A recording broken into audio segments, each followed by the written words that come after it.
জন্য শুনে নিন একবার মহব্বতে বলুন সুবহানাল্লাহ। सुनो मिशन कमेटी सहारा औलादे अली।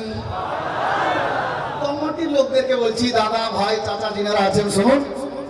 सुनो मिशन कमेटी सहारा औलादे अली।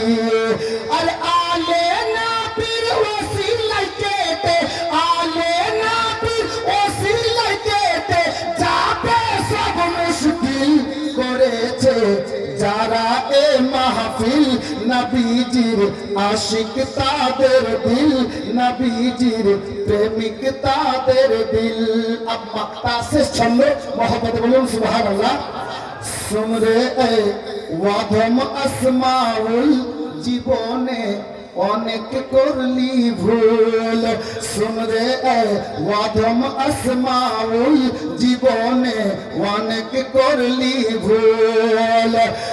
মুর্শিদের নকশা কদমে চলে, মুর্শিদের নকশা কদমে চলে, পাইবে মঞ্জিল করেছে যারা এই মাহফিল। নবীজির আশিক তাদের দিল, নবীজির প্রেমিক তাদের দিল। ব্রাদার যাই হোক, আমি শের ও শায়রি জগতে একটু লম্বা করে দিলাম। যেখানে বলছিলাম ওখানে নিয়ে যাচ্ছি। সাহাবীরা বসে আলোচনা করলেন কি যে নবীর দিওয়ানারা শোনো, নবী পাক তো বা হায়াত নেই, উনি কবরে তশরিফ ফরমা, তো আমরা এখন করি তো করি কি। তো একজন দিওয়ানায়ে রাসূল বললেন, এই নবীর দিওয়ানারা শোনো, আরে আমাদের নবী পর্দা করে গেছেন, কিন্তু নবী পাকের সবথেকে লাডলি পিয়ারি স্ত্রী বিবি সাহেবা, সমস্ত মুমিন মুমিনাতের আম্মা জান হযরতে আম্মা জান আয়েশা সিদ্দিকা রাদিয়াল্লাহু তাআলা আনহা, উনি বাহায়াত আছেন। চলেন আম্মা জানের নিকটে যাব। আম্মা জানের ঘরের দরজায়, হুজরা মোবারকার দরজায় হাজির হলেন। উনারা আরজি পেশ করলেন। পর্দার মধ্যে থেকে আম্মা জান আয়েশা বললেন, এই নবীর দিওয়ানারা কি খবর, তোমরা আমার দরবারে কেন?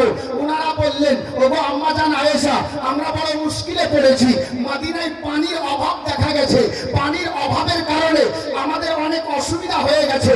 তো আপনার নিকটে আসলাম, আপনি একটু আল্লাহর নিকটে দোয়া করে দেন। আপনি নবীর অর্ধাঙ্গিনী সিদ্দিকে আকবরের লাডলি দুলারি বেটি, নবী পাকের লাডলি দুলারি জাওজা স্ত্রী আমাদের আম্মা জান, আপনি দোয়া করে দেন। আম্মা জান আয়েশা বললেন, এই নবীর দিওয়ানারা শোনো, এই নবীর সাহাবীরা শোনো, আমি আয়েশা দোয়া করছি না, তবে তোমাদেরকে পরামর্শ দিচ্ছি। তোমরা একটা কাজ করো, নবী পাকের রওজা মোবারকে যাও, কবরে আনোয়ারের পাশে যাও, নবী পাকের নিকটে ইজাজত তলব করো, উনাকে বলে দাও, আর বলে নিয়ে নবী পাকের কবরে আনোয়ারের সোজা করে আপনার গুম্বদে খাজরার উপরে একটা খেজুরের পাতা টেনে এতটা ছিদ্র করে দাও যেন কবরে আনোয়ার থেকে খোদার আসমান থেকে ডাইরেক্ট কানেক্ট হয়, দেখতে পাওয়া যায়। সাহাবীরা তাই করলেন।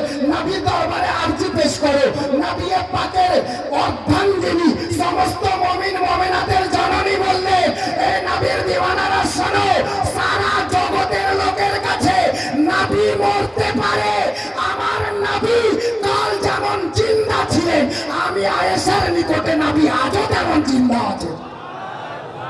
নবী পাকের অর্ধাঙ্গিনীর নির্দেশ অনুযায়ী সাহাবীরা রওজায়ে রাসূলে হাজির হয়ে আপনার নির্দেশ নিলেন। নবী পাককে বললেন, ইয়া রাসূলুল্লাহ, বেয়াদবি ক্ষমা করবেন। রওজায়ে রাসূলের উপর থেকে গুম্বাদে খাজরা একটি খেজুরের পাতা অল্প করে টেনে দিলেন। আসমান এবং কবরে আনোয়ারের ডাইরেক্ট কানেকশন দেখতে পাওয়া যেতে লাগলো। হযরতে গেরামি নবী পাকের দরবারে এনারা আরজি পেশ করলেন। আর অল্প টাইমের মধ্যে মদিনাতে বাদল ভেসে গেল, কালো রূপে বাদল ভেসে আল্লাহর নবীর নিগাহে কারাম নবী পাক দোয়া করেছেন। কবরে আনোয়ারে উম্মতের ফরিয়াদ নবী পাক শুনতেছেন। এই গোলামে কালিমি নবী পাক দোয়া করেছেন। এত বৃষ্টি হলো, এত বৃষ্টি হলো, যত পানি দরকার তার থেকে বেশি হয়ে গেল। আর নবী পাকের দিওয়ানারা আম্মা জান আয়েশার নিকটে গেলেন, ফরিয়াদ করলেন। আম্মা জান আয়েশা বললেন, আবার যাও গিয়ে নবী পাকের গুম্বাদে গুম্বাদে খাজরা ওই ছিদ্রটাকে বন্ধ করে দাও, দেখবে পানি বন্ধ হয়ে যাবে। তারা তাই করলেন, গিয়ে পানি আপনার গুম্বাদে খাজরা পাতাটাকে বন্ধ করে দিলেন, ছিদ্রটাকে বন্ধ করে দিলেন, পানি বন্ধ হয়ে গেল।